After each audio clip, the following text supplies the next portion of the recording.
شنو النصيحة اللي إذا ترجعون بالوقت على بداية زواجكم تريدون تنطوها لنفسكم؟ يعني شنو النصيحة أنت تعطيها نفسك، شنو النصيحة أنت تعطيها نفسك زينب؟ يمكن ما أستعجل. أنا كنت أستعجل هواي أمور. يعني مثلا أنا بعدني بخطوة رقم 1 أريد أوصل رقم 10، ما يصير. يعني حتى تلاحظ الطفل لما يجي للدنيا ينطوه حليب، بعد على 6 أشهر يبدون شوية يوكلوا أشياء بسيطة خفيفة، يعني مراحل.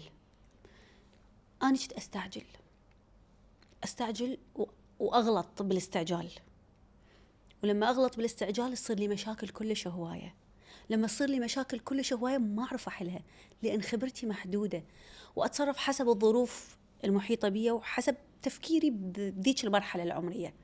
فأكثر شيء أنصح به عدم الاستعجال. ليش؟ لأنه أني لما أصبر وأنتظر وأنطي نفسي فرصة، هاي نفسي مو للطرف الثاني، على مود أني ما أتندم بالمستقبل. فهاي أكثر شيء، يعني أكثر نصيحة. لما تزوج زينب أنا حسيت صار عندي نقطة ضعف، إنه زينب مصدر ضعف للعلاقة.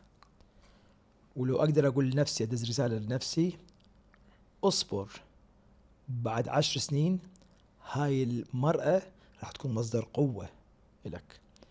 بدل ما أنت راح تعطيها القوة، هي راح تستفيد من هذه القوة. ويمكن أحلى شيء صار البارحة بالضبط.